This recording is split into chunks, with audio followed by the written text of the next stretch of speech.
Rancangan Undang-Undang Ibu Kota Negara resmi disahkan di sidang paripurna DPR hari ini. Pembahasan super cepat di DPR memicu sejumlah persoalan, diantaranya terkait skema pembiayaan Ibu Kota Negara yang akan berpotensi membebani APBN. Kemudian bentuk pemerintahan yang dinilai bertentangan dengan konstitusi sampai dampak kerusakan lingkungan di wilayah baru Ibu Kota Negara. Untuk mengulasnya lebih dalam, kita sudah terhubung melalui sambungan Zoom dengan anggota Pansus RUU Ibu Kota Negara dari fraksi PKS, Eki Awal Muharam. Selamat sore, Bang Eki. Selamat sore, Mbak Nana. Assalamualaikum warahmatullahi wabarakatuh. Waalaikumsalam warahmatullahi wabarakatuh. Dan tenaga ahli utama Deputi 4 KSP, Ali Muhtar Ngabalin. Selamat sore, Bang Ngabalin. Selamat sore Rifana, Assalamualaikum warahmatullahi wabarakatuh. Ki, apa kabar? Oke. Siap. Oke, langsung saja saya mau tanya ke satu-satunya fraksi di DPR yang berani menentang keinginannya Presiden Jokowi, menentang usulan RUU IKN yang di inisiatif pemerintah begitu ya, Bang Eki. Bang Eki, salah satu alasan fraksi Anda, fraksi PKS menolak RUU Ibu Kota Negara adalah soal skema pembiayaan. Apakah kemudian PKS menilai bahwa pembiayaan Ibu Kota baru ini memang berpotensi membebani APBN di tengah pandemi, meskipun tadi Menteri Keuangan Sri Mulyani sudah mengatakan bahwa pembiayaan Ibu Kota Negara akan diambil dari dana PEN, dana pemulihan ekonomi nasional. Tapi menurut fraksi PKS pada ujungnya yang akan terbebani adalah APBN, uang pajak rakyat, begitu? Ya, tepat sekali memang Mbak Nana. Ya, kita lihat bahwa di awal ketika diwacanakan pembiayaan, ya ditargetkan itu kurang lebih angkanya kebutuhan 466 triliun. Dan pemerintah menjanjikan 19,2% itu adalah APBN dan sisanya itu adalah KPBU atau swasta dan non APBN. Tapi faktanya sekarang porsinya sudah berubah di mana APBN menjadi 54,6%. Ya, atau 254 triliun. Ya, kemudian yang lainnya baru KPBU. Nah, yang menarik adalah pertama, situasi sekarang ini adalah ada ketidakpastian terkait dengan selesainya COVID-19. Juga ada ketidakpastian mengenai situasi ekonomi. Uncertainty, dua ketidakpastian ini selalu didengung-dengungkan oleh pemerintah sehingga menjadi awareness dari pemerintah dan kita semua. Jadi faktanya adalah sesuai dengan Perpu 1 nomor 2020 dan juga undang-undang yang diundangkan menjadi nomor 2 2020 ya, APBN kita itu menjadi instrumen fiskal di dalam penanganan COVID-19 dan pemulihan ekonomi nasional.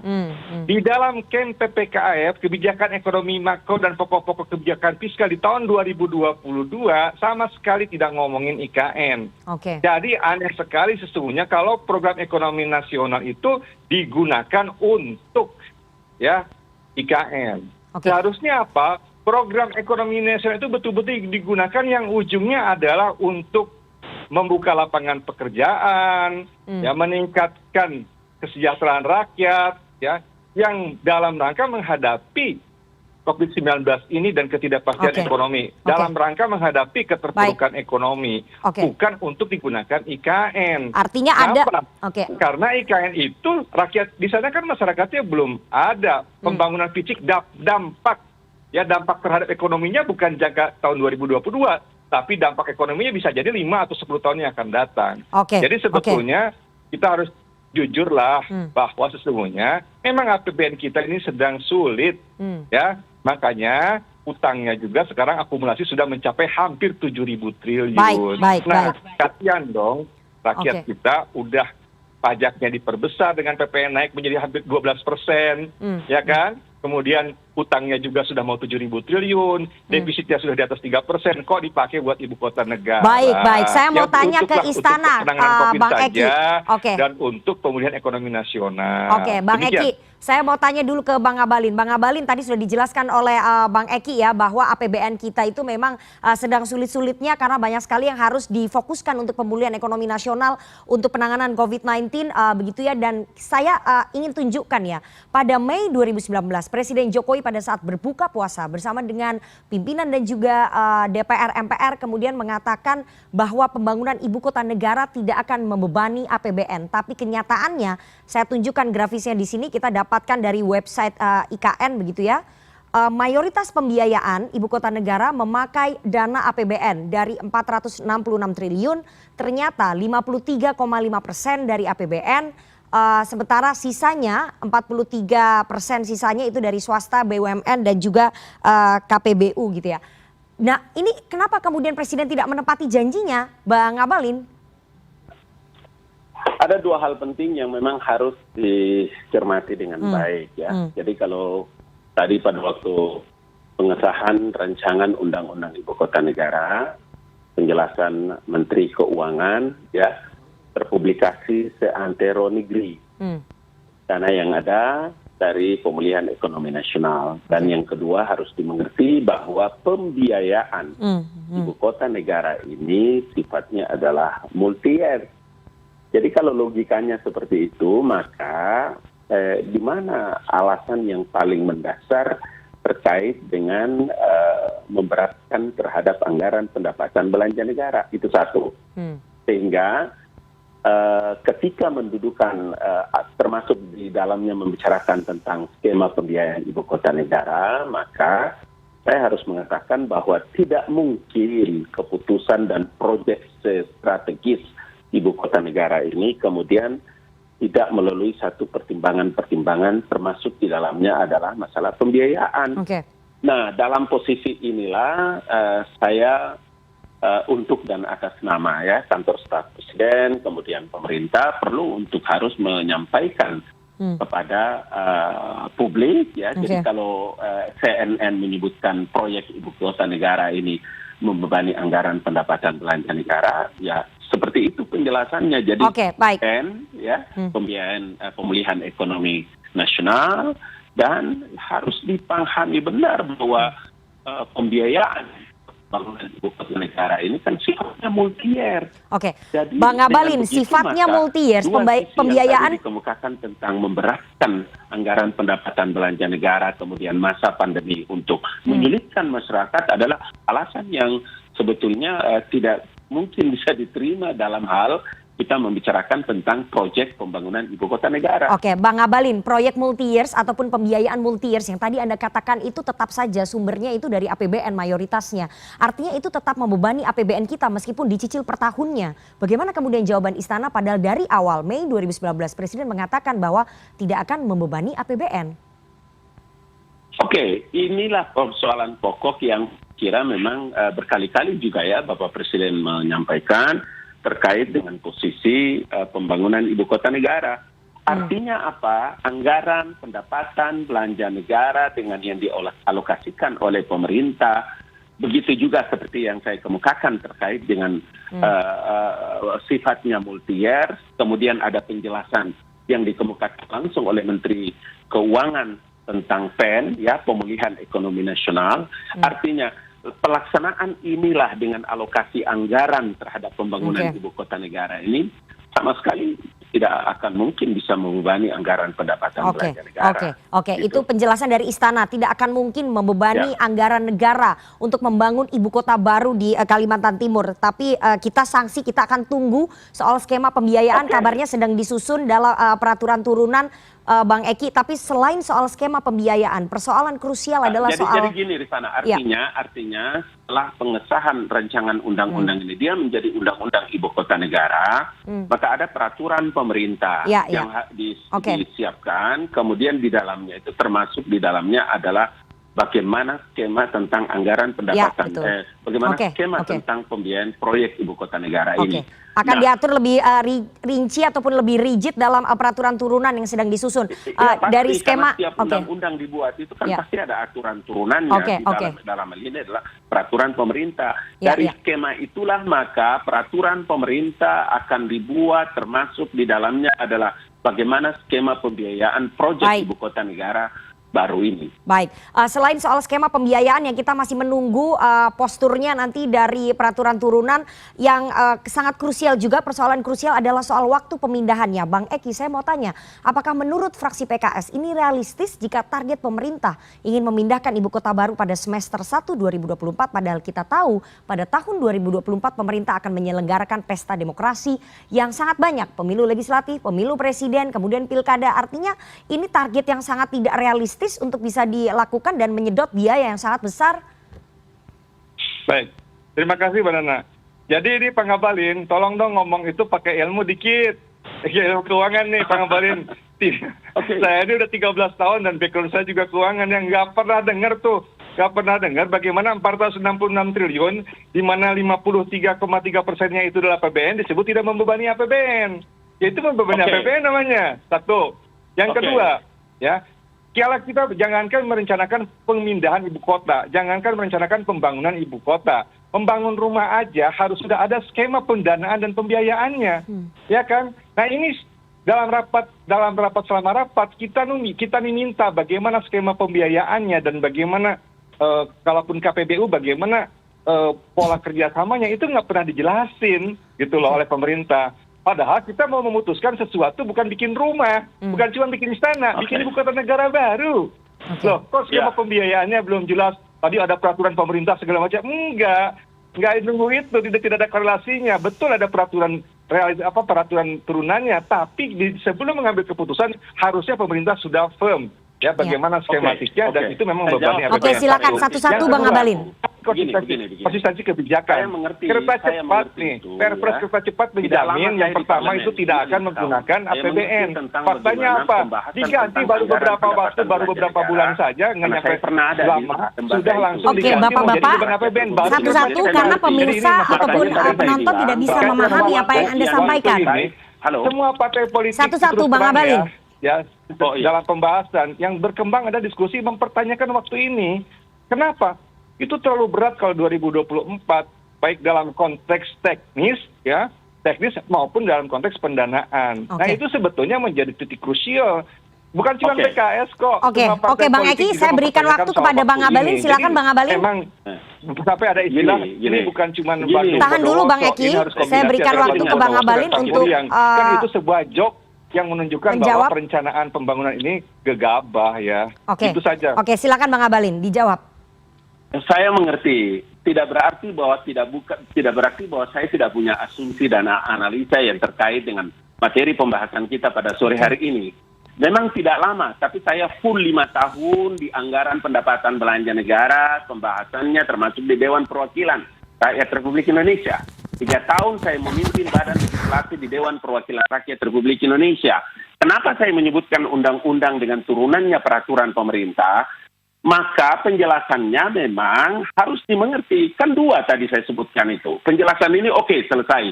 Tetapi terkait dengan pertanyaan Rifana tadi tentang pemindahan tergepo-gepo atau tergesa-gesa pada tahun 2024, jangan keliru bahwa penjelasan yang harus dipahami dan dimengerti itu adalah Presiden dan Wakil Presiden sekitar 20% dan bersama-sama dengan PNS ya ditargetkan sudah siap bekerja. Ingat, sudah siap bekerja pada 2024 akan datang. Nah, pada keterangan inilah maka kita mesti melihat masalah ini secara menyeluruh, secara simultan untuk rakyat juga bisa mendengarkan dialog kita ini sebagai satu pengetahuan penting dan mengedukasi rakyat terhadap rencana besar yang dilakukan oleh pemerintah. Itu sebetulnya.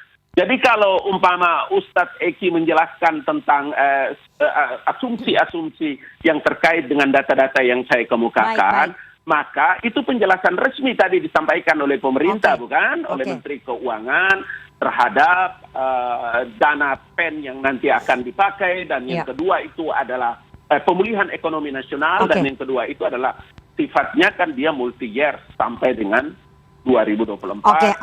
Tahan dulu di situ Bang Ngabalin. Ustadz Eki menanyakan tentang tahan dulu Bang Ngabalin di situ. Posisi undang-undang, maka tadi saya jelaskan bahwa setelah undang-undang ditetapkan itu kan ada peraturan pemerintah yang menjelaskan terkait di dalamnya adalah tentang skema. Baik, Bang Ngabalin tahan dulu di situ, masih banyak hal yang akan kita bahas. Karena kita harus jeda terlebih dahulu, masih banyak hal yang harus kita bahas soal bentuk pemerintahan dari ibu kota negara ini juga dikhawatirkan melanggar konstitusi kita. Apakah itu memang betul? Kita akan bahas usai jeda. Jangan kemana-mana, tetap bersama kami di CNN Indonesia Newsroom.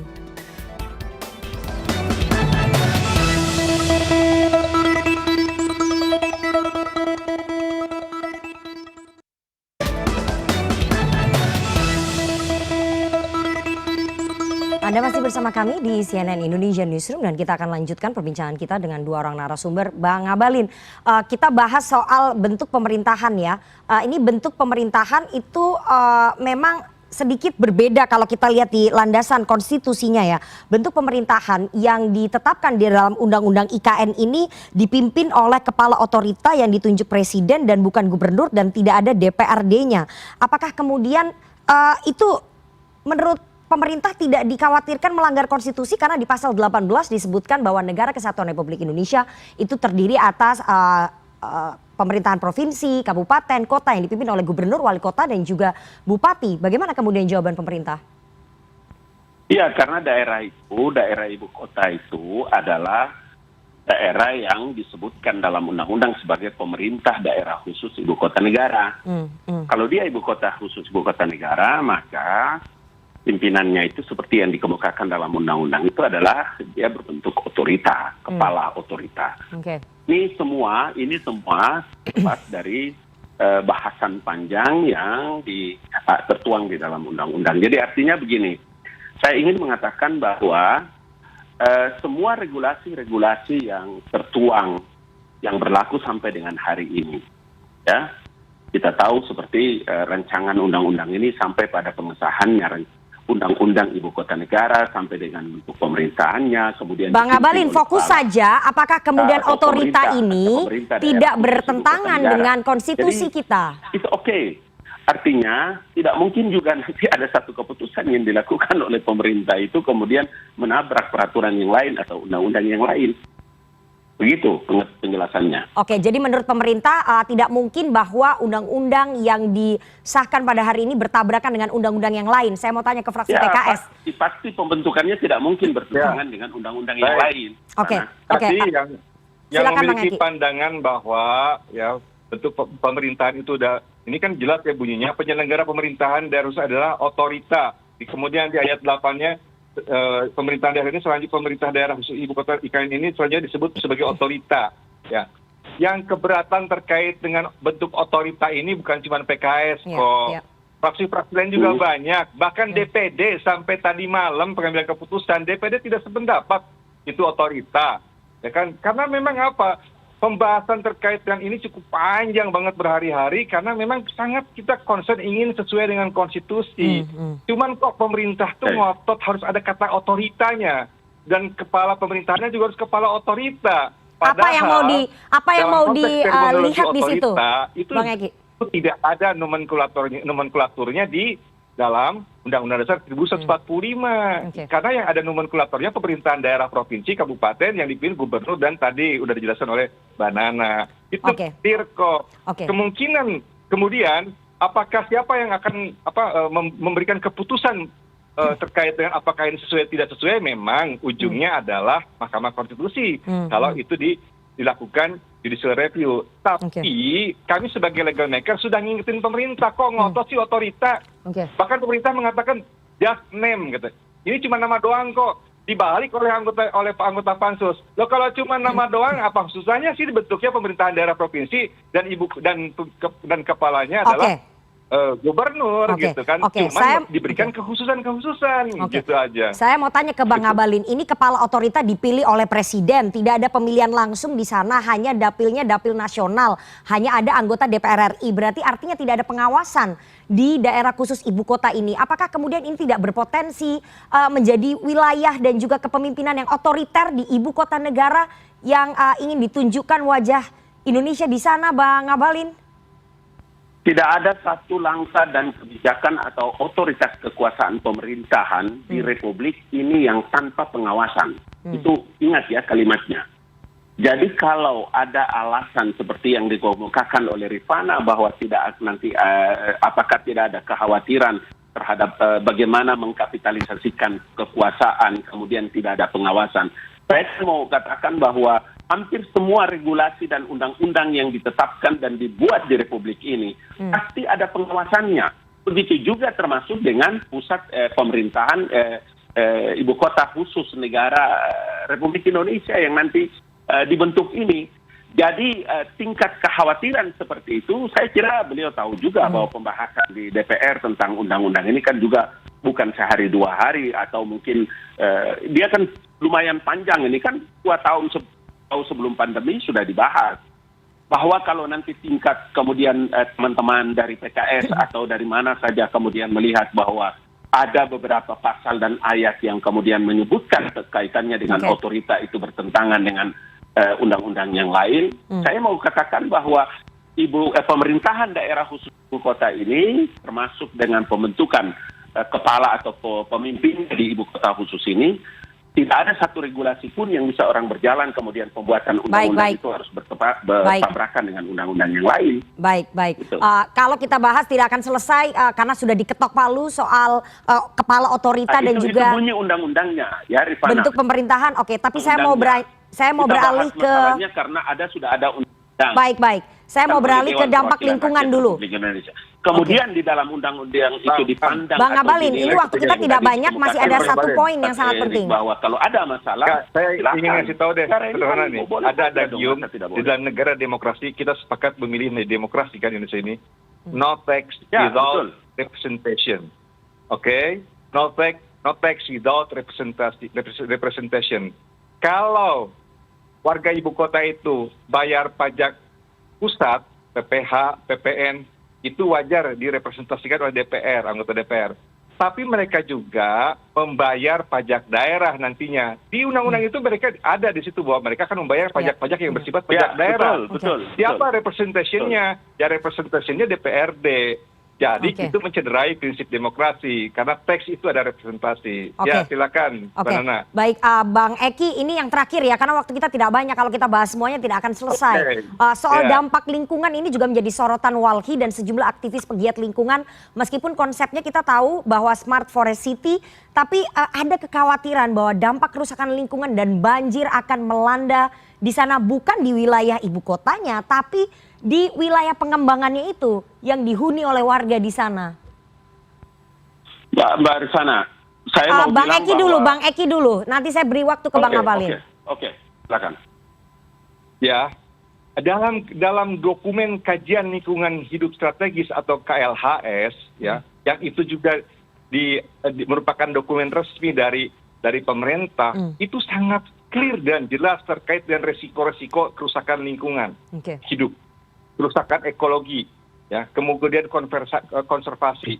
Jadi memang ya harus diakui bahwa ya dalam konteks lingkungan hidup itu punya masalah besar. Ya. Artinya apa? Kami ingin PKS dan semua partai sebenarnya ingin rencana induk itu betul-betul dibahas. Sayangnya kan sampai dengan selesai pembahasan nggak dibahas secara mendalam supaya menjamin bahwa lingkungan hidup, ekologi, fauna, satwa dan sebagainya itu terlindungi, sustain, ya, sebagaimana ada dalam dokumen KLHS. Bahkan PKS mengusulkan dokumen kajian lingkungan hidup strategis ini, KLHS ini masuk ke dalam rencana induk. Nah, kalau ini kan tidak ada jaminan di dalam undang-undang ini, Bang. gitu loh. Padahal itu demikian pentingnya terkait dengan sustainabilitas dan penjagaan terkait ekologi dan ekologi ini. Silakan Bang Abalin jawabannya. Singkat saja, waktu kita tidak banyak. Singkat saja Bang. Bagaimana jawaban pemerintah soal potensi dampak kerusakan lingkungan di ibu kota baru ini? Kalau Presiden menyebutkan bahwa ibu kota negara ini adalah satu ibu kota negara Indonesia yang kemudian yang inovatif, kemudian dia memiliki satu polis. Saya sudah kali datang di lokasi pembangunan ibu kota negara dan saya mau bilang juga bahwa mustahil bagi sebuah proyek besar pembangunan strategis yang dilakukan oleh pemerintah, kemudian pembangunan ibu kota negara ini dibangun dengan tidak memiliki satu program strategis, itu sesuatu yang tidak rasional. Artinya apa? Kajian strategis, analisa dampak lingkungan dan berbagai macam analisa itu dilakukan bukan baru seminggu 2 minggu lalu. Baik.